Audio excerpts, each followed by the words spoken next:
Welcome to the Kendo and IAIDO Italia podcast in this English language version. Enjoy listening. Thank you again for being with the Kendo and IAIDO Italia podcast. So today we're undertaking a really crucial deep dive. We're going to be targeting what I think is one of the most persistent problems in any budo practice. Wow. How to maintain genuine progress when most of your training is, solo. It really is the defining challenge of modern practice, isn't it? Completely. Particularly if you're focused on forms like, IAIDO or even JoJo techniques. Places where a sensei or a partner is often just not there.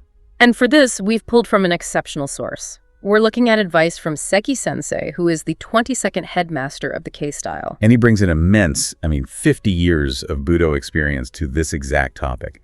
And he's not just speaking from past experience. He's currently leading online instruction for over 120 students, so he's forced to be intimately familiar with this whole isolation problem. Right. So our mission here is to really distill his wisdom into the most critical, actionable steps for you when you step out there alone. Exactly. Whether that's the dojo floor or, let's be honest, your living room floor. Exactly. But, and this is a big but, before we get to the 4 mechanical points, Seki Sensei starts with a fundamental warning. Okay. And we really need to deliver this first because it colors absolutely everything else. What is it? His core message is that practicing alone can actually be counterproductive if you haven't reached a certain foundational level. Counterproductive. Wow, that's a strong word. We often assume any practice is better than no practice. That's the common assumption, yeah. But the danger he's pointing to isn't just stagnation, it's entrenchment. Entrenchment, meaning what? Meaning, without the immediate objective correction from a sensei, you are simply memorizing a mistake.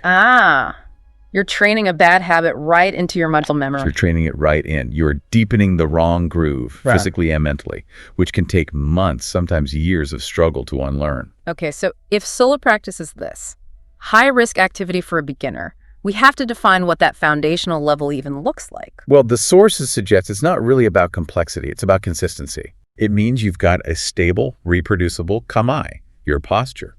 You've mastered basic footwork, ashi-sabaki, without having to think about it. And the basic cuts, I assume. Basic cuts, draws like nukitsuke and shibori.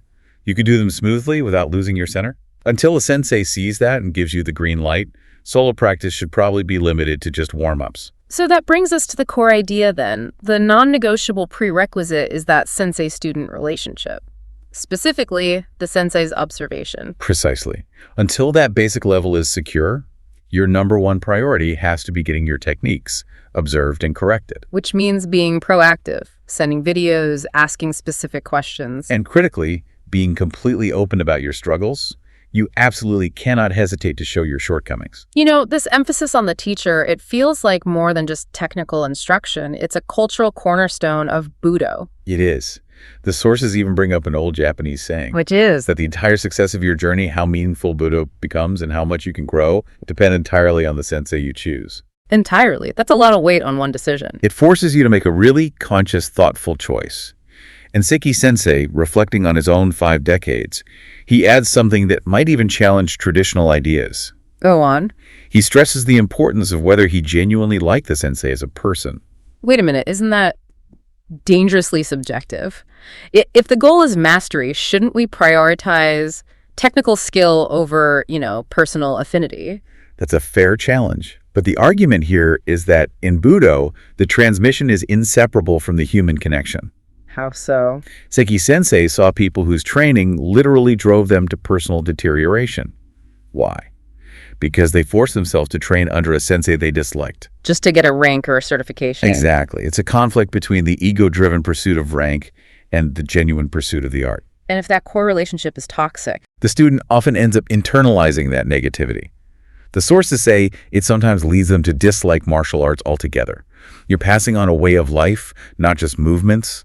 If you don't respect the person conveying it, the whole foundation just crumbles. That is a really powerful prerequisite. So first, choose a sensei you can learn from and respect. And second, prioritize their observation above all else. That's the bedrock. Yeah. And once that foundation is confirmed, well, then you've earned the right to train solo. And that's where these 4 specific points become your indispensable tools. Okay, let's transition then from the philosophical prep to the mechanical execution. These are the 4 guides for effective solo practice. What's point 1? Point 1 addresses something that just vanishes when you train alone, the target. Or more specifically, the gaze. The gaze. Okay, so when the partner is gone, what happens? Your eyes just wander. They do. You might look down or kind of look past where they would be. Without the defined presence of a threat, the angle of your attack just drifts. The whole technique becomes soft. Meaning it would never land accurately in a real partner kata. It would never land. The body follows the gaze, so if the gaze is wrong, the entire structure is misaligned. So how do we keep that invisible partner anchored in space? Seki Sensei gives this fantastic mental cue. Assume the imaginary opponent is exactly the same height as you are. Oh, that's smart. It is. So if you're cutting for the head, your cut stops precisely at the height of your own head. If you're thrusting toward the vital center, the saitai, Solar plexus area. right, you aim at the height of your own saitai. That specificity forces the correct angles for your shoulders, your elbows, everything. It gives you an objective reference point. Okay, that makes perfect sense. Point 2. Where do we go from the gaze? To the engine room of the body, maintaining a low posture or the lowered waist. Ah, this is a classic. And it's probably the first thing to go in solo training. Absolutely. Your techniques are only effective, only stable, when they come from a conscious lowered waist position, driving power from the hips and legs. You know, it's interesting because a partner naturally enforces this, don't they? They do, because survival dictates it. If your waist rises in a partner exercise, you're immediately unstable, you're predictable, your distance is shot. You open yourself up. You open yourself up to being struck. In solo practice, that danger's gone, so the waist just floats upward because, well, it's easier. So what are the immediate mechanical consequences when that happens, when the waist rises? You see 3 main failures. First, it kills the smoothness of your footwork. The legs and upper body get disconnected. Okay. Second, your attack speed actually goes down. Yeah. Because you lose the power from your hip rotation. And third, and this is crucial, you lose kaim. That focused, decisive stability at the end. You just become unstable. It's the difference between powering a cut with your whole body versus just swinging your arms. Exactly. Budo technique isn't showmanship. It's physics. If the engine is high, the car is unstable. Right. Let's move to point 3. Do not rush. This has to be the hardest one for motivated learners to accept. Speed feels like skill. It's such a common pitfall. But Seki Sensei is adamant here. It is utterly meaningless to rush, to try and imitate speed without correctly performing all the intermediate movement. You're just cutting corners to feel fast. And you're committing a double error. Yeah. You're reinforcing a bad habit, and you're robbing yourself of the chance to develop true functional speed. So what's the proper progression? How do you build accuracy before you build pace?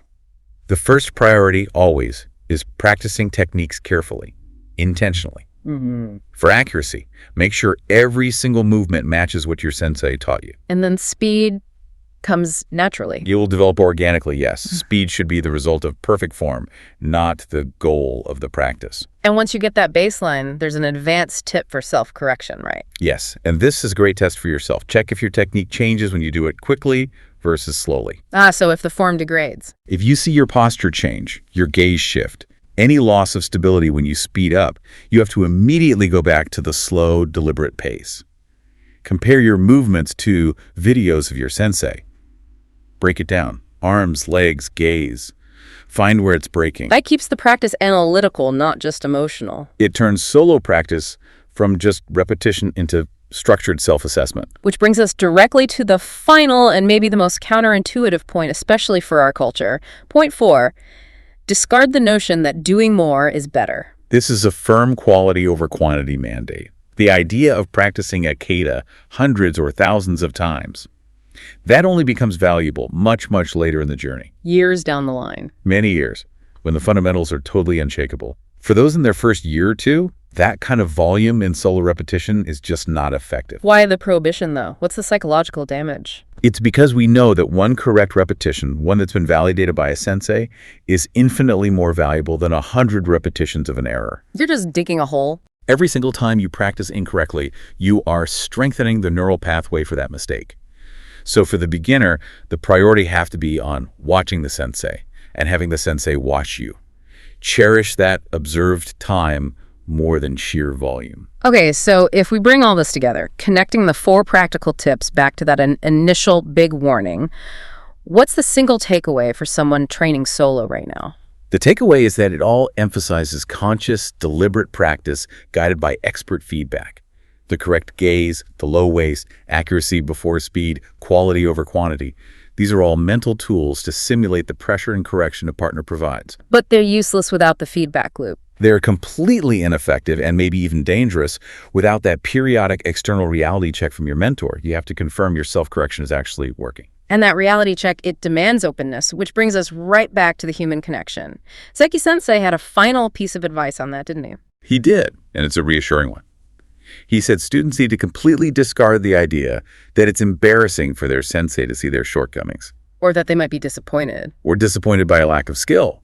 He said, on the contrary, showing both your strengths and your weaknesses openly, without reservation, is what deepens the bond between teacher and student.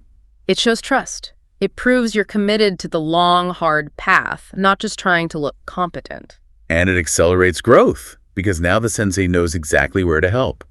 The relationship becomes based on honest assessment, not performance theater. Which just proves the point again. Budo transmission is fundamentally about mentorship and connection. Which leaves a really important question for you to consider long after this deep dive ends. And it applies to any complex skill you're learning. What's that? How much of your growth is dictated not just by your dedication to the technique, but by the intellectual and emotional honesty you share with your chosen mentor? Is your dedication to the art matched by your openness to correction? If you enjoyed this episode and are happy to see our work continue, please help us with a simple like or by following us on social media. Thanks again, and see you next time. Thank you for listening to this podcast.